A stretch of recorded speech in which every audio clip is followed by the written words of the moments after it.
opening question. What has what has made you passionate about economics and being an instructor? I'll start with being an instructor because that's probably the more interesting Yeah. thing about it. So, my first real experience like teaching anything, um, I was one of those students that was like the gifted Uh-huh. students. Yeah. So, in fourth grade, the gifted students had like an assignment. Okay. They had to, they could pick their topic Mm-hmm. and they had to teach it to the class. Okay. So there was like 1 or 2 days where there were maybe between like 5 and 10 of us. Okay. And we picked our topic and we had to teach the class about it. Mm-hmm. And like at that time, I was very much into like classical music, Uh-huh. your Yeah. Mozarts, your Beethovens, etc. And I was like, I'm going to teach everybody about classical music. And that was the like my first exposure to teaching. We still had I think they're called like overhead projectors. Yeah. Yeah. So like I made up transparencies and put them up on there. So you were this was all in for you. Yeah, and it was, and then like I got good feedback from both my regular teacher and like the teacher that did the gifted classes. Yeah. And it, because thinking back, like I was thinking about, okay, obviously he's going to ask, what do you love about being an instructor? And I was thinking about this, and it kind of taught me a lot because even people like our age, Yeah. unless you really love, like, or you're a classical musician, you don't really love classical music, Yeah. probably. It's not really Um, something that people develop like a love for. It's more like something that for me, classical music has always just been something to have in the back of my head while I'm working on homework. It's never been yeah, like I'm analyzing everything about yeah, the music. yeah, or So it's like background noise, or like you hear a certain song like in the soundtrack of a movie, and you're like, oh, what was that? I'll look it up. uh-huh. And so, like, if that's how we are, Yeah. think about how fourth graders are. Yeah, that's So it's like the way I kind of always approach instructing and teaching is like first you it has to be something you're really interested in and you love because you get as much out of it as you put in. yeah, And like if I seem bored up there, I can only imagine how you folks feel yeah. on the other side of the desk. So um, that is like I always try to bring that into instructing, and when it comes to economics, like that is definitely my passion. Okay. Yeah. Um, and So you kind of feel like you're teaching your classical music all again, except it's econ, and you find ways to make it interesting for the people yeah, I view or your it. students, I should say. A game is probably like a very juvenile way to put it, but like a challenge Yeah. because like I want to make it interesting and so for the students, but like you also kind of have to maintain that level of seniority. Yeah. You don't want to have we walking down the street and other students be like, "Hey, Nathaniel, what's up?" Like, no, you're a That's professor, yeah. you're in a position of seniority. So it's a challenge of like balancing Yeah, both of that's those things that I really appreciate, and like that's always in the back of my head every day when I'm teaching. It's You know? certainly not something I like think of as a student. It's like, oh yeah, this guy has to keep making sure that he also projects himself as seniority and Yeah. authentic, but a place that you can trust what they're saying and they know, because there's always some teachers that are too offbeat, I guess, Hmm. and it's interesting and sometimes you're like, does this dude really know what he's talking about? Yeah. Yeah. And it's not something that you want to project as a professor. Hmm. But there's definitely a balance because you don't want to be uptight or any of that. Yeah. Like you want to, and this is like even in high school, my friends who like eventually they were my friends, but they would once they knew me for a while, they would like take me aside and be like, when I first met you, you were like really intimidating and you scared me. And like this, so this is someone who I feel like I guess I have that air about me. Yeah. So that is also like always in the back of my mind, like, okay, I want to seem approachable because Yeah. at least in my opinion, as a professor, as an instructor, like you do have to always have that level of seniority, but you want students showing up to your office hours. Exactly. You want the students interested in what you are teaching. Yeah. With that ability from you, I wouldn't have come to you and asked you to do this for sure. But so that kind of explains a little bit of the teaching. How about the economics facet? Yeah. So, I don't know really what my favorite courses in like middle school or high school were. I didn't really love math until we got to calculus. Math was always kind of, which as an economist, like if you say you're bad at math, like it's a big part of econ, but For sure. like math was always kind of my worst thing until I got to calculus and I was like, oh, this all makes sense. I think I was the other way around. Yeah, no, it's like you're it's too hard. yeah, like you're one of two people for math. It's like it never makes sense until you hit calculus, or everything makes sense and then calculus completely blows your whole world apart. And I think it was maybe my junior year of high school, because my high school didn't offer it offered economics, but only as the AP course. Yeah. And we didn't even get AP macro, we only got AP micro. And the thing I remember, and it is something that is kind of, in my opinion, like a double-edged sword for economics, is like Econ 101 can seem very simple. Yeah. And that is what I liked about it. It was one of my easiest courses. Yeah, it was simple for, I think, me too. I think it was straightforward. Yes. The professor for econ, do you know Maria? Yeah, Maria, yeah. I liked her. I had a great time in her class. Yeah, and it's, especially Econ 101 is very basic, and the double-edged sword there is like some people, like they only take Econ 101 as their gen ed requirement or whatever, and then they never take another econ course. Yeah. And then they're like, oh, I know everything, supply and demand. Yeah. And I shake my head whenever anyone says that. But the thing that for me was great was, like I said, it's so simple. And I'm one of those people that I always want to know, to use like a car term, what's going on under the hood. Yeah. Like I always think of this great George Carlin bit where he's like, children should be taught to question everything and always be curious. And I think, like, even though econ can be so simple and you can just be like, oh, it's so simple, it all, supply and demand, I view it more as, okay, the introductory theory is so simple, but what's going on behind that, and then you get into intermediate micro topics like consumer choice and, you're and making things me like want that. to take more econ classes. Well, This is a promo. Yeah, exactly. This is basically just me accepting I want to take more econ. Good. We have another. Yeah, I'm in micro right now. Okay. So it's going fine. It's still early, so still a lot of supply and demand. Yeah, no, intermediate micro, right? Yes, that is when in undergrad, because like as soon as I took AP micro in high school, I was like, because I think at that point I didn't know what I wanted to do. Maybe the other most interesting thing to me was, because I was in band, I took piano lessons for like however many years, was either like music or like theater, because I was in theater all throughout middle school and high school. And then, not to put music or theater down, but there was, and maybe it's because I come from a, like, at least on my dad's side, a very practical family, there was that voice in the back of my head that was like, okay, yeah, but what are you going to do with a theater degree? Unless you hit it big on Broadway.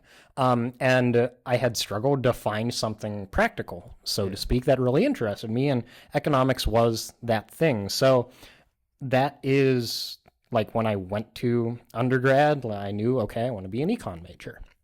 And I know it here at Lehigh, like you can take principles basically your first semester. Yeah. And then you can take statistical methods is what it's called. Because like I had a lot of freshmen in statistical methods. And that was interesting for me because I went to undergrad at Moravian University up on the north side of Bethlehem. And You could take, obviously, you could take principles your freshman year, but you couldn't take business statistics, as we called it there, until your sophomore year. Yeah. So we were almost like delayed almost because like some students start taking like intermediate micro so quickly, and I'm like, wow. But intermediate micro is like kind of the second, for want of a better phrase, like principles was the gateway drug to me. It's a bad way of putting it, Yeah. but and then intermediate micro was like the second thing, where between having like I had a very good professor for intermediate micro, and it was a continuation of, oh, there are these basic topics, but there's a lot more going on underneath, and I want to keep looking into that. Yeah. And that's that's kind of how I would pitch economics to any student that is kind of on the fence, Pretty good pitch. Yeah. What is the, so I've obviously taken the basic econ classes. I'm a sophomore. So what do those higher level classes kind of look into? I mean, obviously I'm not going to know exactly what you're talking about. Yeah. So explain it to, Yeah, I guess, a sophomore. No, that's the other good thing. Like teaching has really, that and like presenting my research has really given me a good skill of like breaking things down and explaining them, kind of, generalizable. What are you teaching this semester? I'm teaching statistical methods, one section, and then it's a 300 level course called econometric software. Okay. Which there are also, I think it's like half juniors and seniors, and then also half grad students. Okay. So it's the first semester I'm teaching it. The way I understand it, like the higher level PhD students like get an opportunity to teach it, and I don't think any of us have ever taught it sequentially. Or what should I say? We've never taught it more than once. Okay. Is what I want to say. So it's a big challenge, but it's a good challenge. Okay. For me. And we can go back to the explaining the higher levels. Yes. So, well, obviously, econometric software is just one option. So you have what I would call like your core courses. So that's like your principles, and then even though in statistical methods the thing we're mainly focusing on is statistics, and it's we're saying, okay, we can apply this to business, but the main focus is the statistics. Yeah. And then you've got your intermediate micro and your intermediate macro. Those are kind of what I would call your core courses. That I have to take. So. Yeah, like basically every, regardless of whether, you're an econ major, or like basically what you kind of have to take to have an econ minor. And then that's where you get more of the fun stuff after that, as I would put it. Because I'll talk about like my undergraduate experience. We had, same thing, principles, statistics, intermediate micro, intermediate macro. And then the last like core course was econometrics, which as I explain it to anybody, that's fancy sounding. What does that mean? I just say it's just really advanced statistics for economists, because like statistical methods, we stop. The last thing all the professors try to end on is basic regression.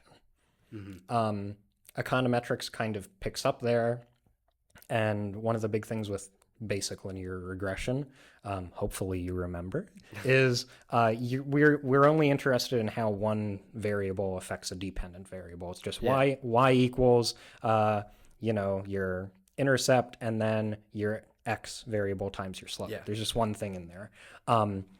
Then you get into like multiple regression, where now we're throwing more, you have an x1, you have an x2, you have an x3, more advanced statistical tools, where you are basically trying to control for as much as possible, so that in your research, you can say, I am as sure as I can be using these methods, using this model, that I am isolating the true relationship that I'm looking for.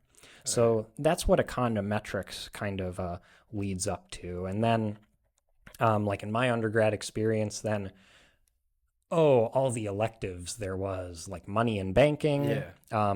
which some students love. I just kind of took it because I liked the professor that taught it. He was a good professor, and I was like, okay, I'll take it. There was environmental economics and natural resource economics, which to some people is probably just sounds like people saying, "Oh, you can just take anything and add economics to it, Yeah. and it's a new Sounds a little field." bit like that. Yeah, For but sure. environmental economics, like if I wasn't in health economics, which I will get to, environmental is basically this idea of you look at, say, climate change Yeah. or any of these big environmental questions, and you're applying economic concepts to it. Like I don't think we have a carbon tax in place, but that's the class where you talk about, like, okay, how would a carbon tax work? How would a cap and trade system work, where instead of just regulating, oh, you can only pollute so much, what if we do instead, we have these, a cap and trade is basically permits to pollute, and Yeah. there's a flat amount, and then say one factory doesn't pollute that much, they have way too many permits, well, then they sell it to the factory that needs it. Yeah, I've heard of that. Yeah. So that is like that was one of my favorite electives in undergrad, and then health economics, which is my field. So it was the one that interested me the most. And in again, I do not know in terms of it's taught very well because I know the professors that teach it here. But like when it was taught in my undergrad at Moravian, we basically kind of had the overview of, okay, here's how the American health insurance system works. We had So great. Yes, we had the one class where the professor said, "Okay, we're going to go on the Affordable Care Act website and we are going to see how much an insurance plan would cost for you." And we all had an existential crisis at the end of that class because Yeah. we saw how high the premiums would be. And like the electives are where I think you can really find your interest in economics, because in my opinion, like if you're doing applied research in economics, a lot of the times you're using some statistical model, you can just use basic regression, and more advanced models, like I use something called instrumental variables, Okay. to, try and answer either environmental or health questions. And I think like that's where economics is the most useful. Like, yes, the theory is great. Macroeconomics is great and everything, but the statistical methods that econometrics has to offer, and like it allows us to, I would hesitate to say like give a definitive answer to questions, because one of my pet peeves is when like there's some economics paper published about some topic that isn't explicitly an economics topic, and economists are like, this is the final word, we have the best work on this. And like to me, it has to be collaborative. Like, okay, take what the economists say with these At least you're gonna join that sociologists. party. Yeah. You have to. It's not just about what you have to say. Put it with what the other fields have to say, the sociologists, the psychologists, etc. And I think one of the greatest things about economics is you can take those methods and apply them to real world questions. And yeah, you might not have, the final answer. There's always, every economics paper has a limitations section where it's like, okay, we can't do this or this, but here's, plans for future work. But it's a way of getting conversations started about important questions and important issues facing, America, any country you want to do the research about, and not just kind of providing anecdotal evidence, or, it's giving some kind of weight to an argument about an important question. And I think that's the most important thing, at least in my eyes, about economics. And that's like where I view like my journey, having like that's my where everything up to this point has led me to. Yeah. Yeah. So I'm curious as to what research looks like for you're a PhD candidate, correct? Yes, yes. So what does, because I've not talked to, I don't think, anyone who is on their way to that, you know, Everybody is probably done So at this point. Yeah. what does the research process look like? So at like in Lehigh's PhD program, I want to say it's a 4/5 year program. I remember because I looked at the website sometime over the past few months, and I was like, oh, they're saying the program is. I remember the length being different than when I looked and I was applying. It's like a 4 to 5 year program. Some of us, you know, if there is funding available, we can stay past that. But the basic kind of structure is you spend the first 2 years taking the most advanced classes. So like I mentioned, at the undergrad level, there's intermediate micro. Yeah. Well, we take advanced micro. We take advanced macro. We take graduate courses in health economics, where now we're looking at, you know, all the abbreviations that if you look at the health insurance market, you're thinking, okay, you've got HMOs, you've got PPOs. What's the difference? I know all that. That's all up here for me. And I know everything about that, unfortunately. And then after your first year, you take what they call a qualifying exam to make sure like you should actually be in the program, I guess. And that's stressful, right? That's oh my Lord, it's so stressful. And it was even more stressful because my cohort, which is the oldest cohort now at the Lehigh Econ PhD program, we were the COVID cohort. So our first year was 2020 to 2021. All our classes were online, which was great because I didn't have to worry about getting a car for another year. Yeah. I could just stay at home. But also, like when I hear about the younger cohorts talking about advanced micro or things like that, I kind of think, you know, I wish I could have taken that course in person because there's definitely stuff I did not fully absorb. For sure. And because of that, so normally you're supposed to take the exam at the end of your first year. That was delayed for us because of the pandemic. So we took it after the fall semester of our second year. And that, you know, it's stressful on its own. Yeah, but then it kind of added to it because, you know, normally you kind of have, you know, a few months to study and then you take the exam right after the end of your first year. So everything hopefully is still fresh. We had, you know, a whole semester of second year courses. And then it's like, oh, that stuff you learned a year ago, you're going to be tested on it now. Yeah, that's not fun. Yeah. So it was almost more stressful. You know, it is one of those things like there are very few things in my life where immediately after I'm done, I am saying I'm so glad I never have to do that again. And it's my driver's test and my qualifying and field exams. What was so stressful about your driver's test? I remember nothing against DMV employees or like government employees. They're all wonderful people doing important work. But I feel it's just universal. You go into a DMV and it's like there's a gray cloud hanging over everybody. No one wants to be there. And I took because I failed my first driver's test. Okay. So see, I'm from Illinois, and really, where in Illinois? Western Springs. Okay, I have no clue. It's where that is. So Chicago, about 30 minutes southwest of Chicago. I used to live in Lincoln Park. Oh, okay.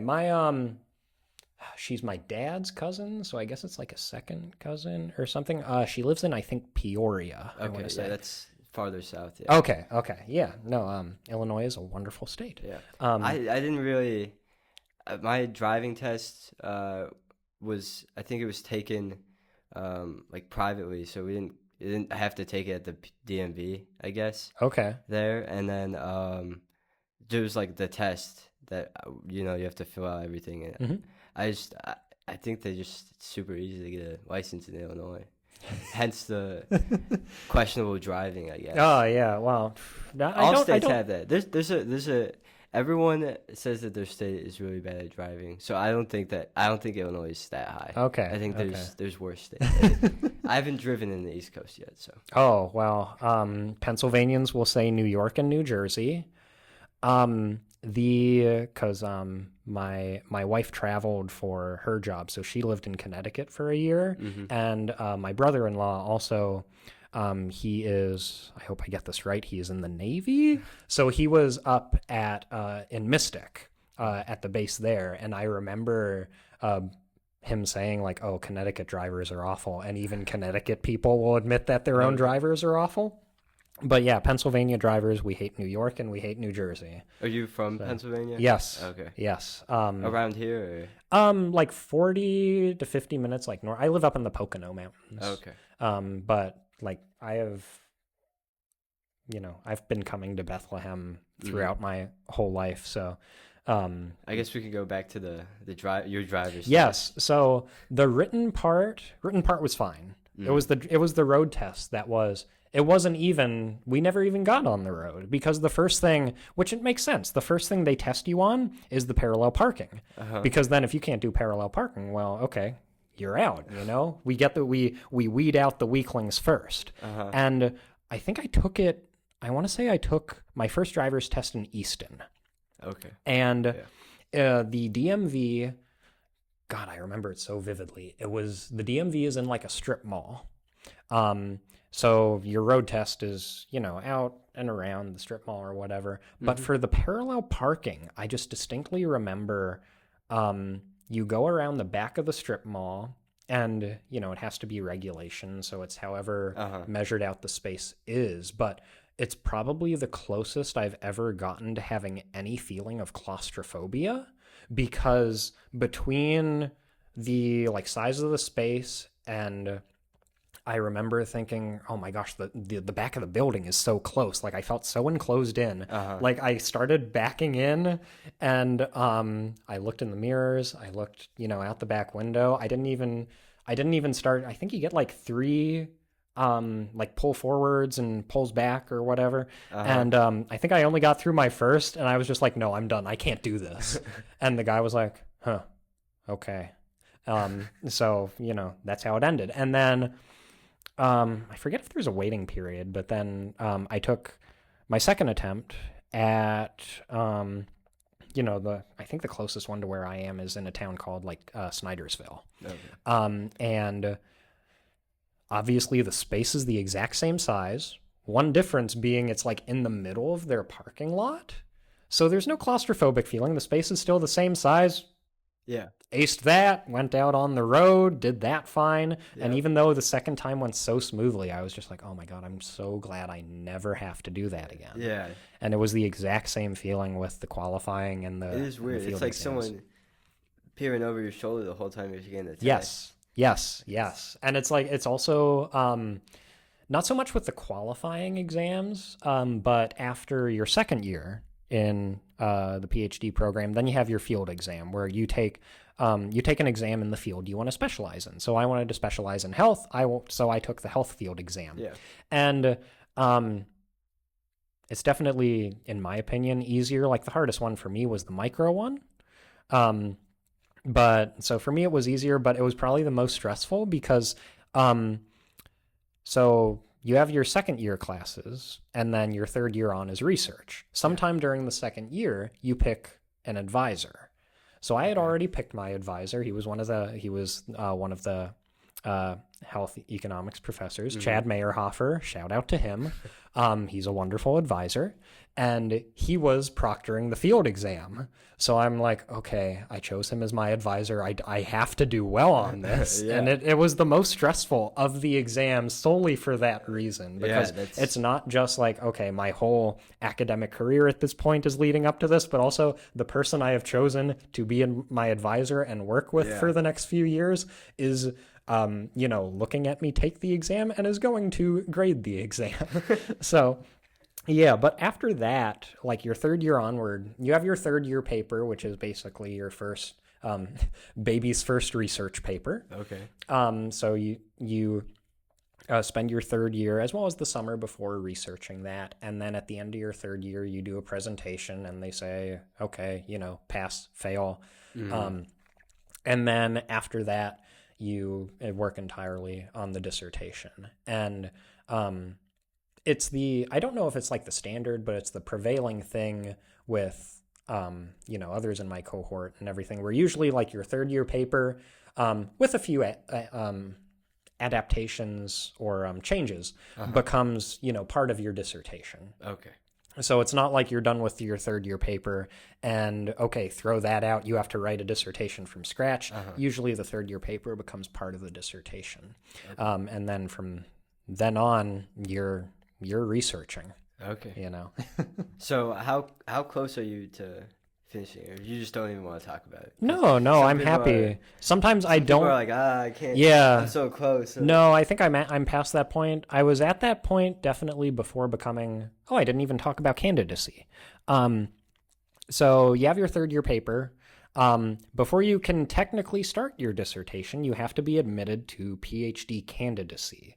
So even though like my family would always be like, oh, Nathaniel, he's a PhD candidate. I'm like, no, I'm just a PhD student. I can't call myself that yet, because you have to submit a proposal, which is basically a detailed plan about what your dissertation is going to be. So like for me, since the third year paper with a few changes is part of the dissertation now. Part of the proposal was just, presenting that paper in a slightly different form. And then the rest of the proposal was saying, okay, here is the other work I am going to do. Here is how they relate, kind of to get a nice little common theme between the papers. And you present that in front of your dissertation committee, your advisor, people from the department, and then like one person who is not in the department. And you present, they shuttle you out of the room. You sit in the hallway for 5 to 10 minutes for an incredibly stressful 5 to 10 minutes. Yeah, I'm sure. They wave you back in. They say, yes, we admit you to candidacy. And then they give you like sheets of notes saying, here's what we want you to see, here's what we want you to do or want you to change.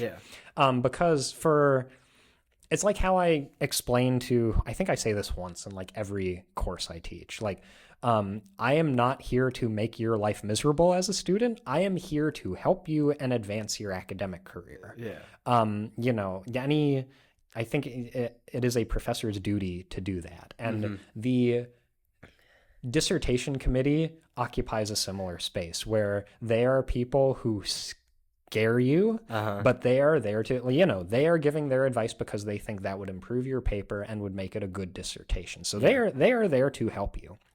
And then you get admitted to candidacy. And so that was in January of last year. And then technically there's a timeline. I forget what it is. I think it's like 6 months. You technically can't complete your PhD less than 6 months after becoming a candidate. I don't know if it's just because it's technically infeasible and nobody has ever done it, or just to be like, we want to make sure you have enough time to produce the best research. So yeah, I've been working on the dissertation since then. All right. Well, then I guess your degree will say health economics, correct? Or would you say economics? Technically, well, how I describe it in like cover letters and everything, since I'm on the job market, is like the PhD is in business and economics. And it's different so I say I have a PhD, I will have a PhD in business and economics with my primary fields being health economics. So that's like, the field I took the exam in. And then what is so unique about health economics?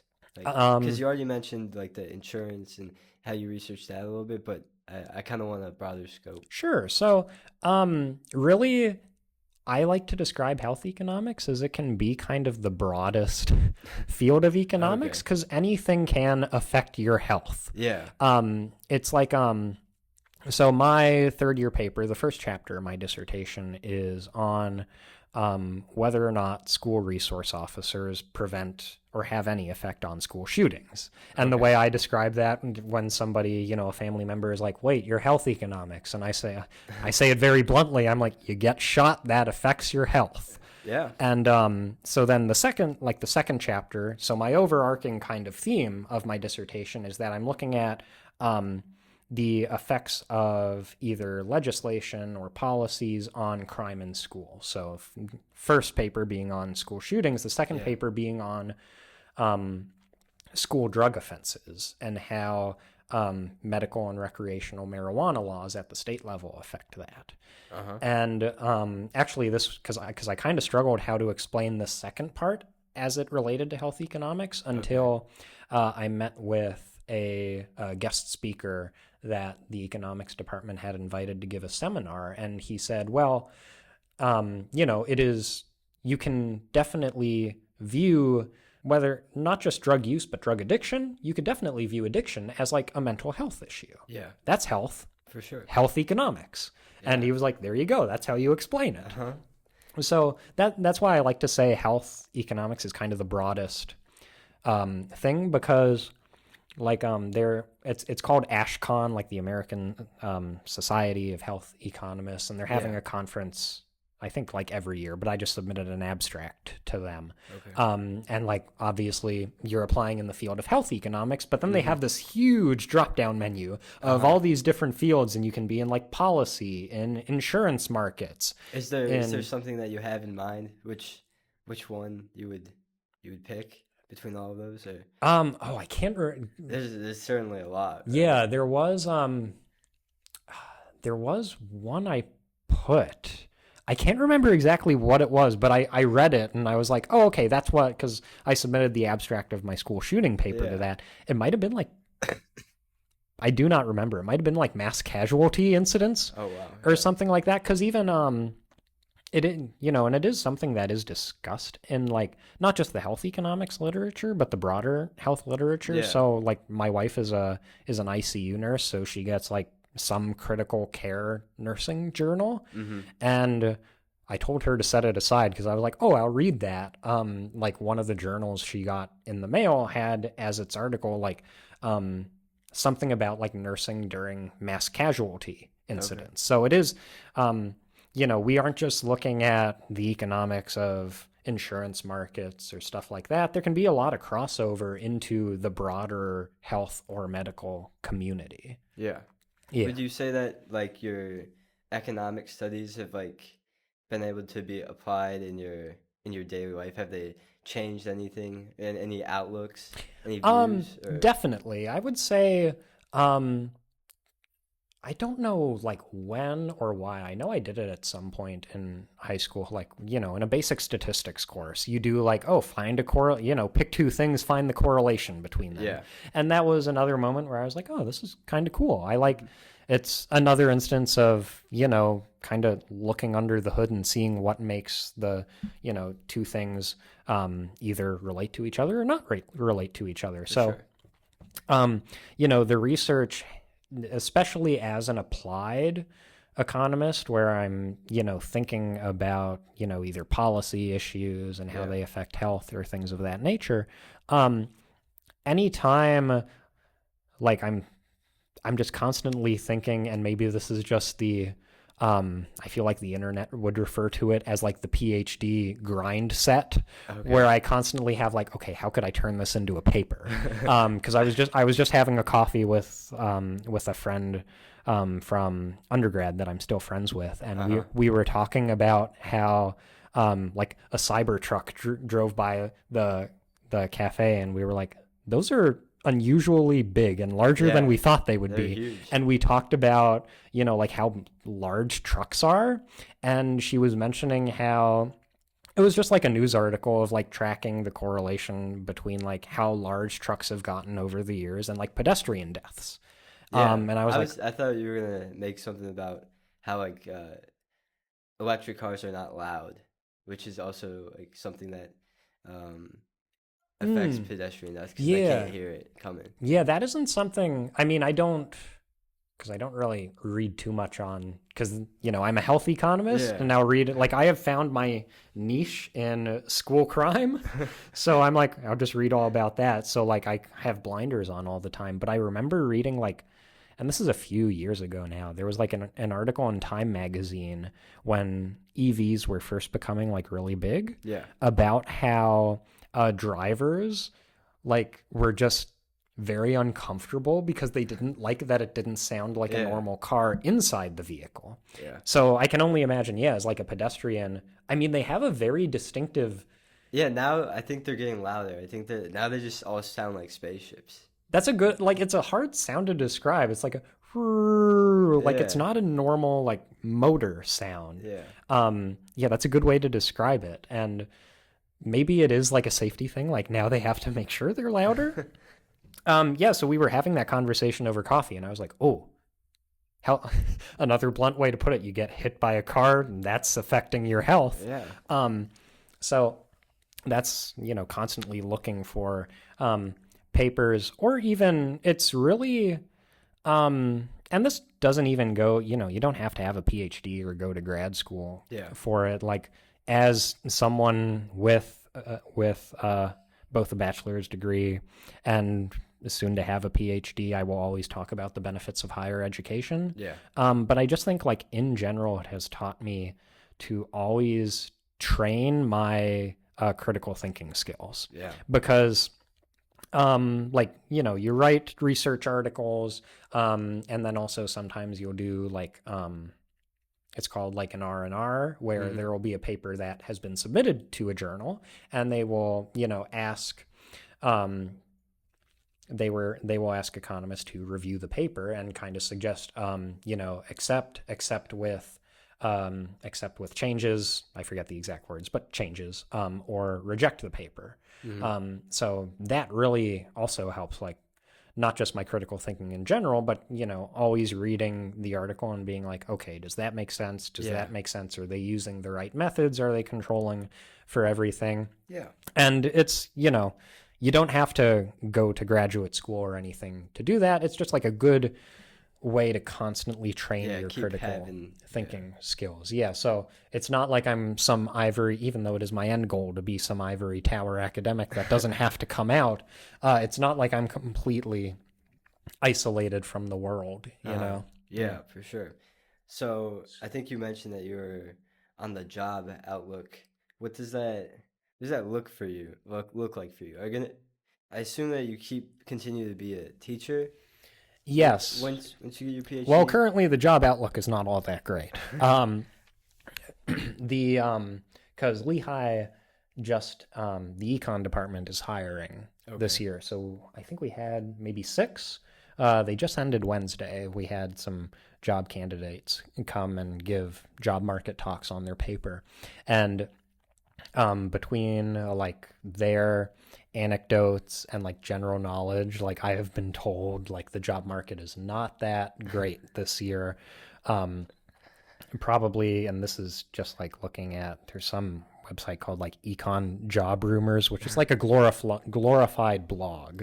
Okay. So take some things on there with a grain of salt. It's like a Reddit. Yeah, basically. So take what's on there with a grain of salt. But some people are saying, like, it's the worst job market since COVID. Oh. And I'm like, oh, it's that bad? Oh boy.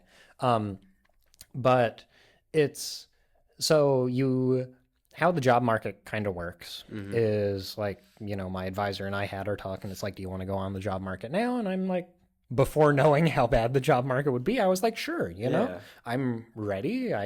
You have a job market paper. So usually it's still the 3rd year paper, but it has been changed quite a bit. Yeah.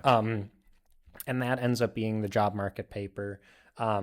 You send that out. Usually the basic things are that, your CV,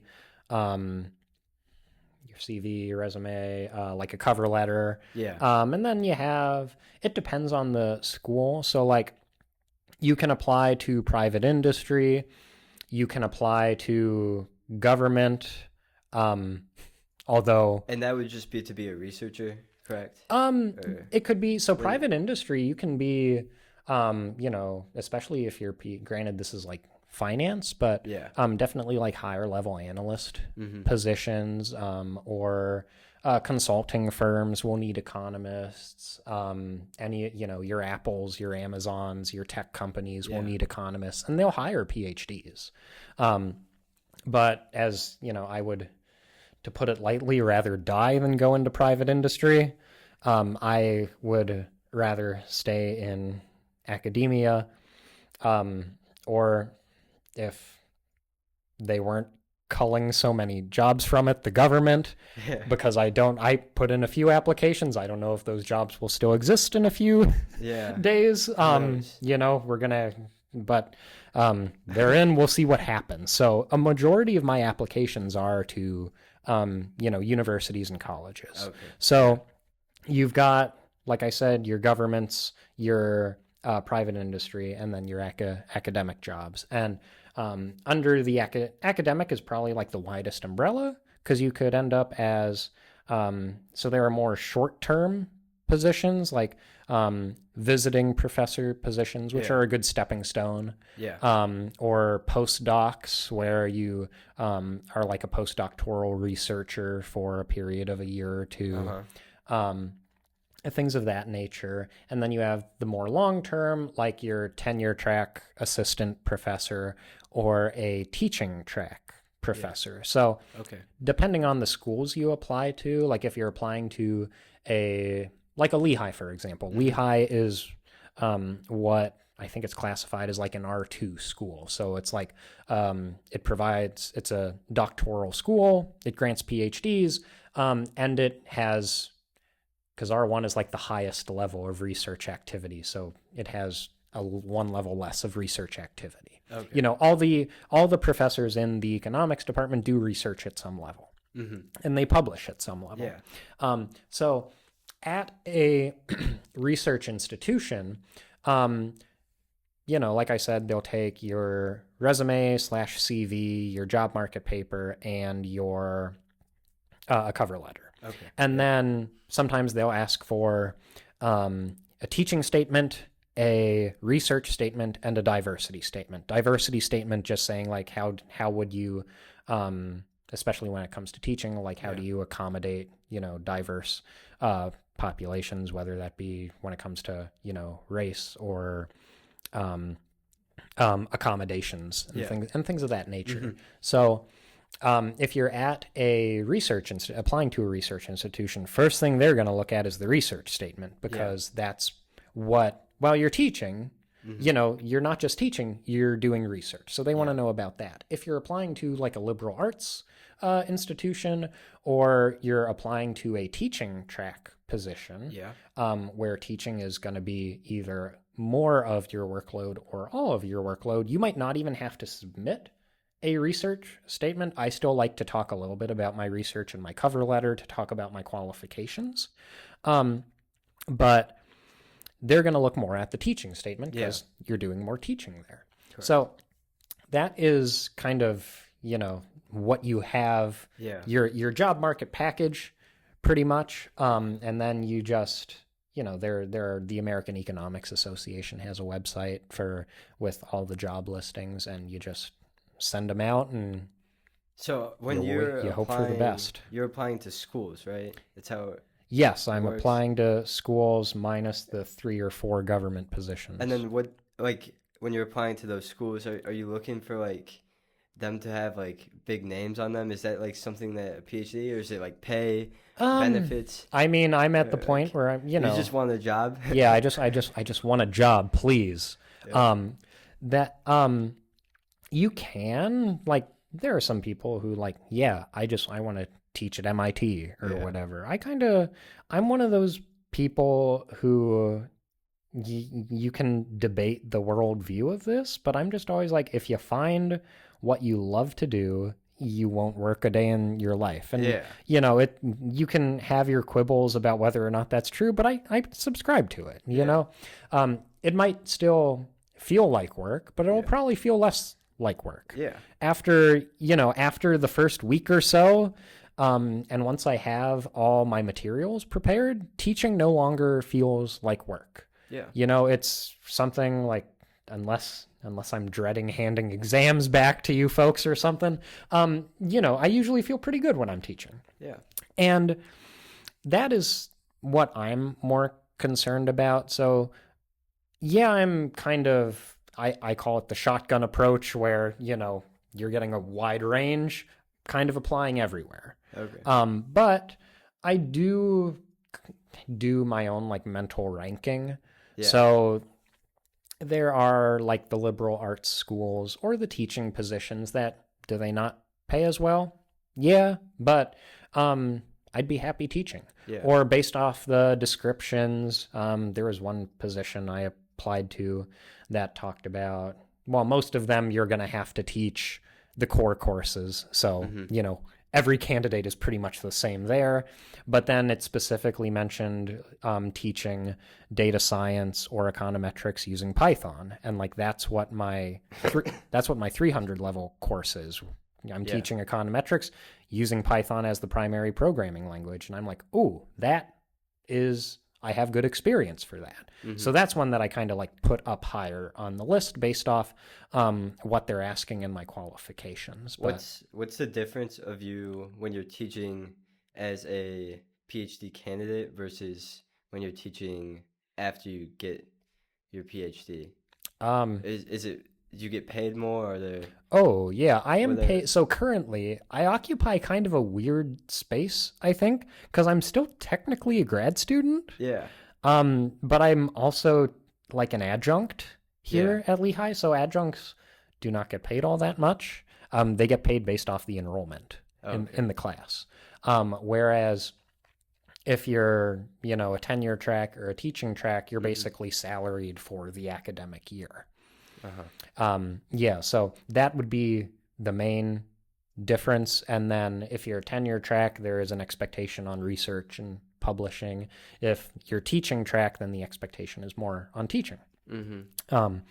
So that would be the biggest change. And I would probably only have, like right now I have 2 hats. I have grad student and I have adjunct. Then I would only have 1 hat. Have you, because it seems like to me that you've been pretty much in Pennsylvania the entirety of your life, right? Yeah. You want to teach somewhere else, or you love Pennsylvania? I don't know. I'm trying to get a feel. I have a love-hate relationship with Pennsylvania. Pennsylvania. Oh, Pennsylvania is the best state. Go Birds. Okay. Well, actually, go Birds. Yeah. I would say, like, I'm applying to schools all over, both in Pennsylvania and outside Pennsylvania. Like the Pennsylvania schools kind of go lower on the list just because are there states I would rather live in? Yes, just because I've lived here for so long. I kind of want something new. Whether that's, again, I'm applying all over the country. So whether that's, out in the Midwest or on the West Coast, or there are a lot of positions like here on the East Coast, which would be nice because they're in a different place, but it's still like my family is all in Pennsylvania. So, holidays, stuff like that. It's not like I have to get on a plane and do a, 3-hour flight. It's, instead 3-hour drive. Yeah. And, it's much less of a hassle. So yeah, Pennsylvania, it's okay.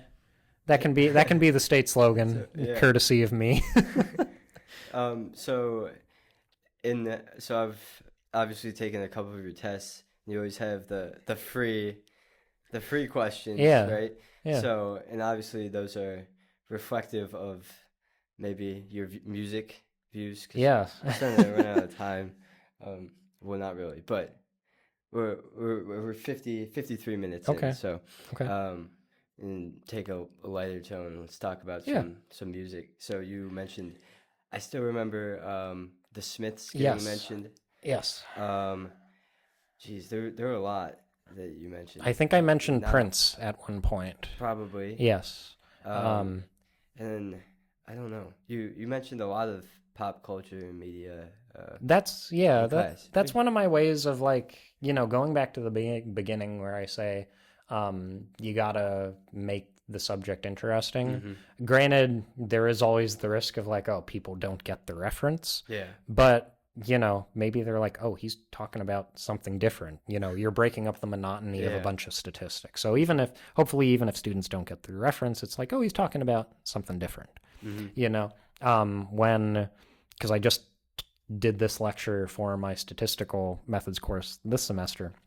When I talk about intersection of 2 events and like we have Venn diagrams, I do like, okay. Oh yeah, you did I think you did Mamma Mia. Yeah. And Yeah, Mamma Mia 2, Here We Go Again, and The Godfather 2. yeah, And I'm like, what's yeah, the similarity between the two?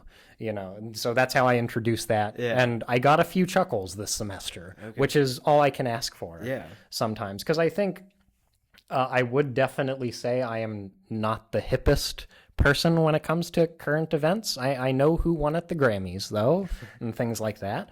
But I do, like to. There is always like the one student that's like, oh, I know what he's talking about. Yeah. But, even if you've never heard of the Smiths, you're probably like, oh, what's that? Yeah. And then you'll look it up. I'm one of those people that, like, if I find a band or something that I like a song, like, I kind of fixate on them and then do all this research on them and get really into them. So that's one of my ways of, like, making students more interested, breaking up the monotony of the course, Is there like a couple bands that you want to point out as your favorite, or Oh, gee. just musicians? It's always super hard because there's so many ways. Like especially when I listen to a ton of music, I never know what to say when I get asked that. Oh, well, I kind of think of it like, I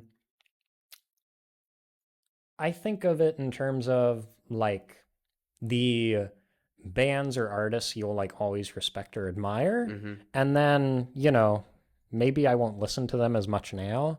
Like currently the the most listened album over the past year, just because I really liked her album, is Best New Artist Grammy winner Chappell Roan. Like I love her music, and I also, I love a nice flamboyant artist. I love Elton John. I love David Bowie. Things like that. But like my top 3 artists, Going straight to it. would be like the Beatles. Like it's a dumb answer, and everybody's like, "Oh, they're the most important band of all time," and I'm like, "Sure, I just really like their music." And they were like, that's what kind of got me into like at least 60s music. And then they are definitely a band that you can kind of chart their influence. And one of my favorite things to do, especially with musicians, is like if I go to their Wikipedia page. Music economics. Oh gosh, the economics of the record industry. That's a fun time. I'll go to their influences section to see like what influenced them. So I can be like, oh, maybe I'll listen to those artists that influenced this artist I love. Or I'll see the artists that they influence. Like I don't know if I listened to, going back to the Chappell Roan example, like at least the influences section on Wikipedia says one of her big influences was Kate Bush, who did the song Running Up That Hill. That was like big in the one summer because it was in Stranger Things. And like I was like, oh, I love Kate Bush. I'd probably love Chappell Roan. So it's a way of like finding new music and musicians, and that's one of my favorite ways, is to look at the influences section. And the Beatles is probably the biggest, and the Smiths I love. My third would probably be Radiohead, I guess.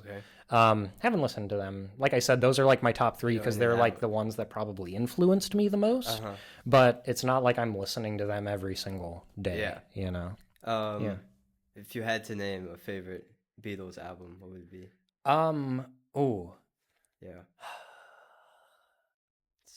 Well, I think Sgt. Pepper's is overrated. I view that kind of like the Friends of Beatles albums, where it's this big cultural moment, yes. But I watched all 10 seasons of Friends, and I only remember one episode in depth, and I remember hating Ross. So that's about it. I think Sgt. Pepper's is overrated. I would probably have to say Abbey Road. Yeah, that's a common answer. I like flows so well. It does, especially the second side where they have like the medley. I think it is. I'm not, and I do. My eyes kind of glaze over whenever anybody talks about like production, because I'm like, oh, you're just splitting hairs now or whatever. And I'm not. I didn't take any music production courses in college, so I have no clue what they're talking about. But sometimes it's one of those things where when you have like a really good example or a really bad example of it, even somebody who knows nothing about music production can tell. And like Abbey Road is George Martin produced like all their albums. Technically, except Let It Be, I think. But That's beside the point. And he was like a great producer, and Abbey Road is like the pinnacle of that. Yeah. I know nothing about production, but along with the performances, I'm like, this just sounds great. Yeah. That would probably I like flip flop between favorite Beatles albums, but my gut says Abbey Road. Yeah. Yeah. I think that's a strong answer. Yes. Yeah, for sure. It's hard. You can't really argue that. Yeah.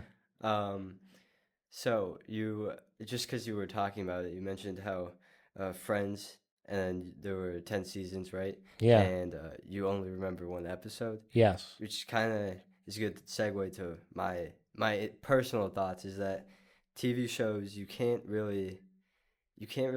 remember what happens. I feel like, throughout the time, right? You watch a ton of seasons, you remember maybe a couple highlights, which leads to me being a huge movie. I think movies are so much better because I think they have more impact. You sound like a movie snob. I'm not a movie snob. I want no, coming from someone that has a Letterboxd account. So I don't know what that is. No, so I'm not a snob. Oh, wow. Gee, thank you for turning that attention around to me now.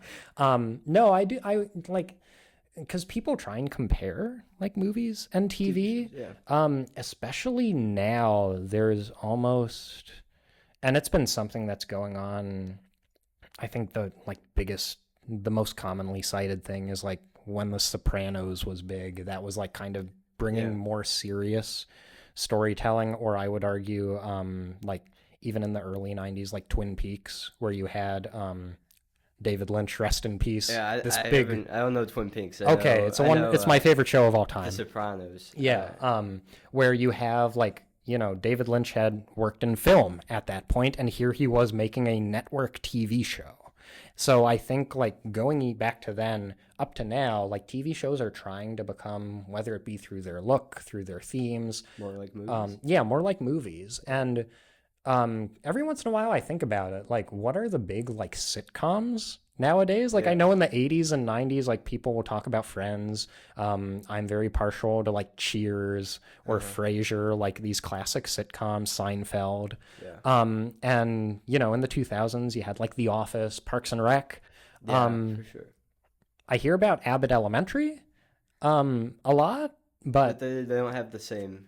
Yeah, it feels like they don't have as much cultural influence as these like streaming prestige shows. Yeah. And they're sticking around too, because they find their clips just find their way to people. Yes, and I think that's like another like interesting thing about even older movies or like music. When I mentioned Kate Bush and how Running Up That Hill became popular when Stranger Things used it. Like social media or TikTok, especially if it stays in existence or until it gets banned again, like there would be like some clip or something that just becomes so viral. And then, whether it's a 50-year-old show or some show from the 2000s, it just gets like sucked up into the ether and becomes popular again. But I would say movies and TV are more similar. Especially because seasons are like so short nowadays. I think it's just because the budget is so huge. It's like I'm a big Trekkie, so I love Star Trek The Next Generation and Voyager and Deep Space Nine, and they were shoving out 25 episodes a season of an hour-long TV show. And you look at like the current Star Trek shows, and they're doing like 10 episodes a season where every episode looks like a movie. And then you go back to like some Next Generation episode where it's like, oh, the budget for this was $5, so we filmed it all on the bridge set of the Enterprise. So like I think the budgets, and the same thing kind of goes for movies, which is something I've thought about in terms of like a research question. It's outside of my field, but I don't know how I'd even approach it. But it's like this, and it's talked about in like box office figures and everything, how like every movie has like such a huge budget that really the only things that reliably make money are like either indie movies or horror movies, because they're so cheap to make. They're out for a weekend, they make $1 million over the weekend. You got a good amount of your budget back. Exactly. You have something like over the past year, what's a good the Furiosa movie that was like the prequel to Mad Max Fury Road. Mm. I was one of the few people that went and saw it in a theater. I really loved it, and it's a shame that more people didn't see it. But when you have a big budget, and that wasn't even a huge like Marvel movie budget. Yeah. But when you have every movie having the largest budget ever, then it constantly has to be the biggest movie ever to even make any money. I know. It's the same thing with TV, with budgets, and now with stream. I don't know how TV shows make money. Yeah, it's not. I mean, I'm an economist, so I guess I should always be thinking about the money. But I'm also one of those people that's like, it's art. It doesn't need to make money. Yeah. But it is one of those things I wonder. Like at some point, the bubble has to pop. Yeah. Like with Netflix, they just recently like raised their prices again or something.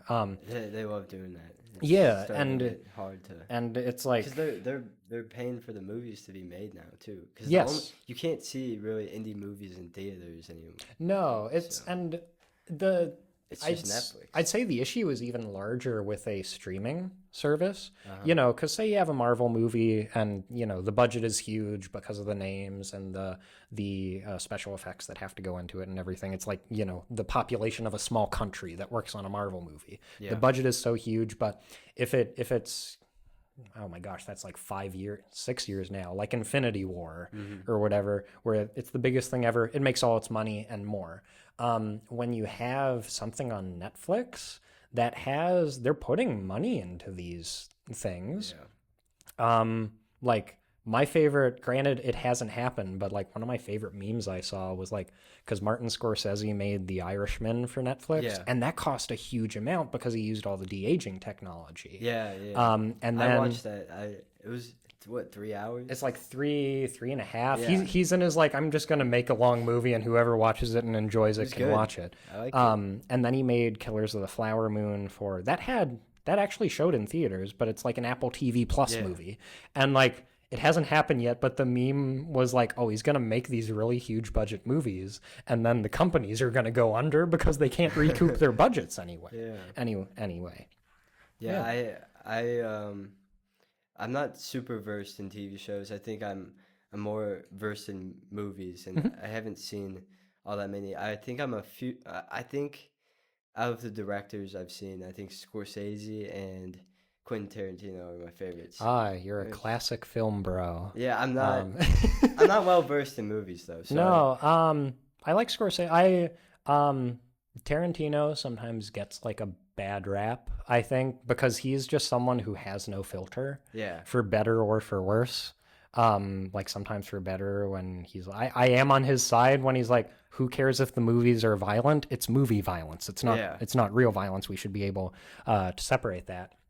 Scorsese, I think, is like so interesting because everybody's like, oh, he only makes gangster movies. Exactly. And like, yeah, he made Goodfellas and stuff, but like this is the guy that also made The Last Temptation of Christ. Yeah. Which like is one of my, and I'm not a religious person, but I'm just like, that's a well-made movie. That's like one of my favorites of his. He has a very diverse filmography. It's very good.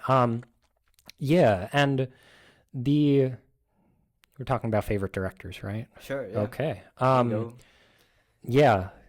Sorry if you have to edit this after. I don't care. I mean, my favorite, would be, and he just died recently, David Lynch. He was like just the way a lot of people will talk about his surrealism and like how they use like almost overused like Lynchian as something to describe like something weird. Yeah. Like I think movies are one of the last things that can really be a good emotional experience. Like when and David Lynch is very good at this. Like after he died, like all his actors like talked about how much of a nice guy he was. And one of his strengths is like making characters very empathetic. Like he made I love every one of his movies. He made the original Dune, and it's like objectively it's a bad movie. Yeah. I kind of love it because it's crazy. But like I love every one of his movies. But like two of my favorites of his, he made The Elephant Man, which is based off like the real story of the movie. Either called him John or Joseph Merrick, but the actual name of the guy was the other one that he isn't in the movie. And he had like some genetic condition where like he was like hunchbacked and he couldn't use his left arm and his like face was deformed and everything. Yeah. And he does like this very good job of making you empathize with the character. The same thing with like, I also love his like movie, his Twin Peaks movie, where like the the whole plot of Twin Peaks, the TV show, starts off with the homecoming queen, Laura Palmer, getting murdered. Yeah. So you know she has been murdered. And then immediately after the show ended, it got canceled. Immediately after it got canceled, he was like, I'm going to make a Twin Peaks movie about Laura Palmer. So you already, it's like Titanic. You know how the movie's going to end. But like, and his strength shows where like, even though you know how it's going to end, you still have like this great empathy for this character. And like, to me, that's, Scorsese has it in a lot of his movies where it's, you can really get this great emotion going. And to me, it's something that, as someone that works in like a quantitative sciences, you know, we're all about the numbers and stuff like that. It is something that you just kind of know it when you see it. Yeah. And I can't really explain it. And, you know, whether it's movies, music is good. Yeah. Like I said, I can't explain how Abbey Road is well produced or whatever. Mm-hmm. I just know it. Yeah. TV show, not so much, because I think TV shows were made for so long as, you know, there's the business side of it. They were basically ways to get people to watch commercials. When you really think Super Bowl. Yeah, it's like the Super Bowl. When you really think about it, every TV show is a way to get people to sit in front of a TV and watch advertisements for products that they may or may not want. Yeah. It's a business, you know, everything's a business. You got to make your money somehow. So I think we're, like I said, since the 90s and the 2000s, we are kind of viewing television more as an art form. But at the end of the day, everything has to be a business. Yeah. Which is like I said, I'm always trying to think about good research questions, or things that maybe eventually I can research. And like I said, the idea of like bigger budget movies having to battle to make their budgets back. Yeah. There's got to be something in there. I don't know how to get to it yet. I'm a health economist, so there's other stuff I can do. Yeah. But it's always on. It's one of those things I like have a notebook, I write it down, and then, you know, in a few years I see what I can come up with on it. What do you, because one of my favorite TV shows is Better Call Saul. What did you think of, what did you make of that show? Oh, well, I'm one of those people that has not seen either Breaking Bad or Better Call Saul. My friend refuses to watch it because I think he started watching 2 episodes, and then, you know, when you start watching a TV show and then you don't like continue to watch it, so then for some reason when you watch the 2 episodes you don't really want to go back to it. Yeah. That would happen. That's why like I'm very hesitant because you don't know whether to start again from the beginning or. I'm very hesitant to like watch anything that is on air currently because like, okay, maybe only, I think this happened with The Good Place, a good example of a sitcom from recent where I think I've seen that. I loved The Good Place. It was very good. Yeah. Where I think I watched up to the 3rd season on Netflix, and then it was like, oh, the 4th season hasn't happened yet. And then I'm like, well, great. Now when the 4th season comes out, I have to watch the whole show again. Yeah, exactly. Yeah. But yeah, I didn't watch Breaking Bad or Better Call Saul, but I will say, I assume I have to watch both. But Better Call Saul kind of interests me more. And that was better for me.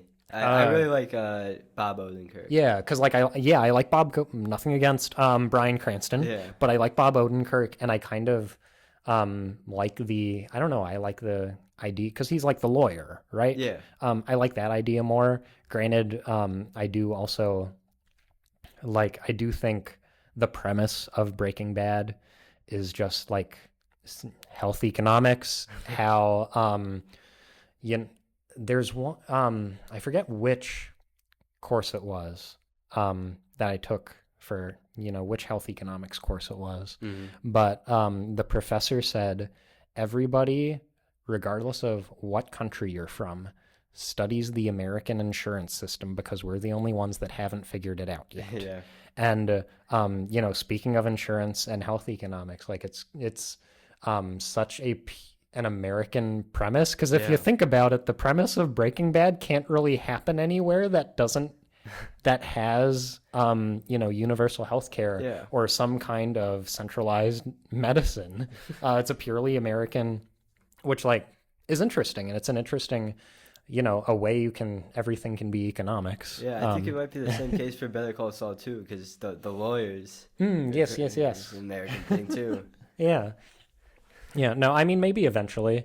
I'm one of those people that's like with anything, like, and it happens even in economics, like when they announce the Nobel winners. Mm-hmm. I'm like, oh, maybe I'll read their articles, but I feel like there's such like a big buzz around them. I'm just like, I want to wait till the buzz dies down, or I'm going to be disappointed. Like everybody is saying I should watch Severance, which I'm sure it's very good. I want to watch it too. I haven't seen it. I'm sure it's very good. I love Adam Scott and everything he has been in. But I feel like the hype is just so big. I want to wait until the hype is not big, so I can just kind of watch it.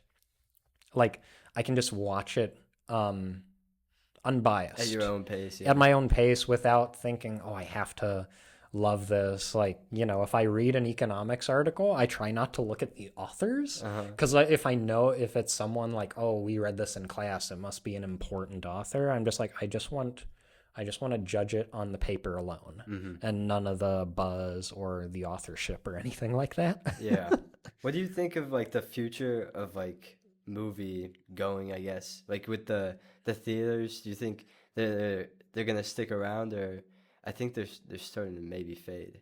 I mean, I went to a theater over winter break, and I still love it. It's still a great time, but their movie theaters will always be around in some form. Okay. This is granted, I'm a very biased person. It's on South Side. So like, the Steel Stacks, there's a movie theater there. Yeah. The Frank Banco Ale House Cinemas, and they do new showings. Like I saw The Brutalist there. And they'll also do like repertory showings and stuff like that. So I think there will always be like smaller cinemas, smaller art house cinemas. So I wouldn't say movie theaters in general. I think the real question is, are there going to be, because I guess the big ones are AMC and Regal. Yeah. I guess Cinemark's in there too. There you see a Cinemark everywhere once in a while. I do think reliably every year we're going to go through this cycle. Because if you think about it, like, well, COVID happened 2023 or 2022. Whatever was the year of Barbenheimer. I think it's 2023. Yeah, 2023. It was kind of recent. Yeah. No matter what else happened that year, you had people talking about Barbenheimer. Yeah. And that was the thing that made people be like, oh, the theaters are back. And then 2024 happened and nobody went to see Furiosa or anything like that. And they were like, oh no, movie theaters are dead. Yeah. But I think we will see, at least for the foreseeable future, the type of movie might change. Because I do think, like I mentioned, Marvel. I do think like Marvel is on a downhill slide, because I feel like you said, oh, Infinity War is the biggest thing ever. And I'm like, yeah, it kind of was. Yeah. I didn't watch any other Marvel movie. And my roommate was like, you want to go see Infinity War? I'm seeing it for the third time. And I'm like, sure, I have nothing better to do on a Saturday night. Yeah. So I watched it with no context whatsoever. But I think there's a big, there are a lot of factors, and it all comes down to interest. Like the interest economy, the attention economy, where, in the late 90s or whatever, you had movie theaters and you had TV. Those were really the only two things. You could maybe throw video games in there, but they weren't that big as they are now. Yeah. Definitely. Now you've got social media, you've got YouTube, you've got TikTok, you've got everything vying for our attention. Yeah. So I think movie theaters have a lot of competition. I think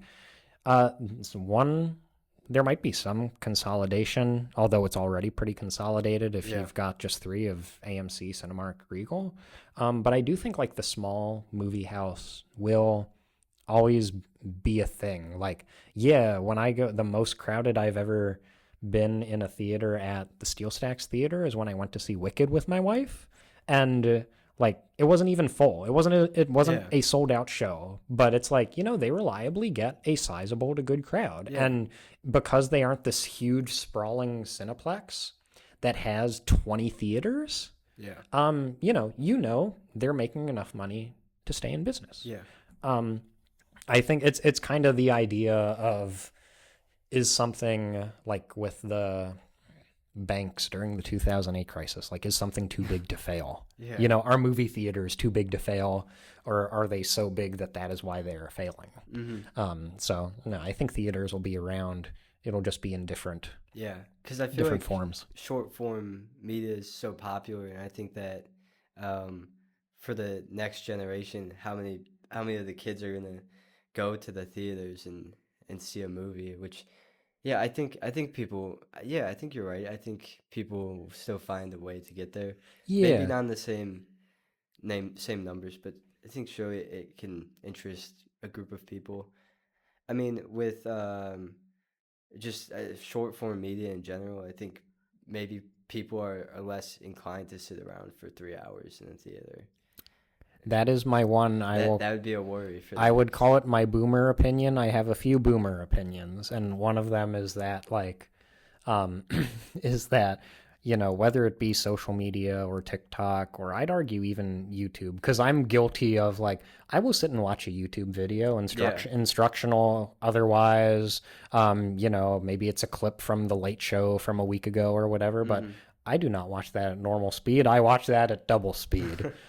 So I'm even guilty of it. Yeah. And it is, I forget who the author was. There was like some recent book published, but it's been a thing that's around. Like, I meant the attention economy. Yeah. So like now, and there's definite research there to be Mhm. had.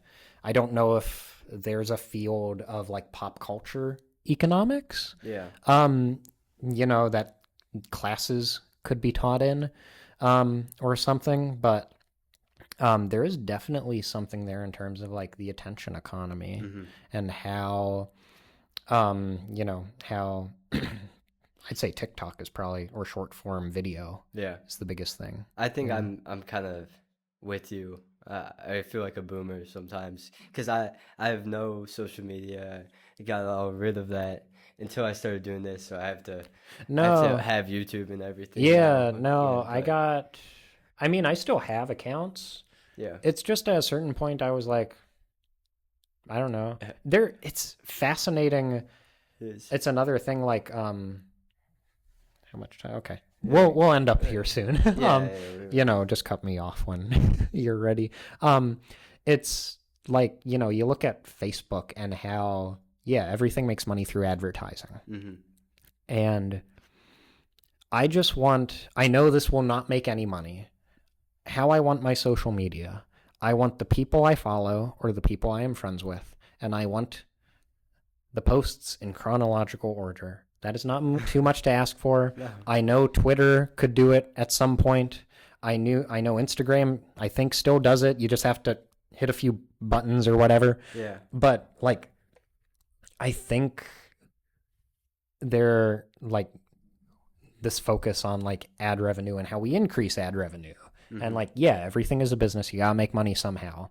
But there is I always forget the author that brought up the term, pardon my French, shitification, where like, because of this focus on ad revenue over, and I'm probably butchering the definition of it, like over consumer experience, user experience. It's like the experience just gets worse because you're focusing on ad revenue. Yeah. It's like, economics, we always say, environmental economics is a great example. My professor in undergrad would say that she gets accused by the left of being a money grubbing capitalist and by the right of being a tree hugger. where like economics by and large is, this idea that there's somewhere you can meet in the middle. You don't usually want to go all the way one way or all the way another. Mm-hmm. And I think there is a good balance there for every company, social media especially. But I think they're just leaning too much towards the ad revenue. Yeah. Yeah. That's a good statement to end on. Yeah. Yeah. All right. Well, thank you for coming on. Sure thing. Yeah. It was very nice to talk about my experiences. Yeah.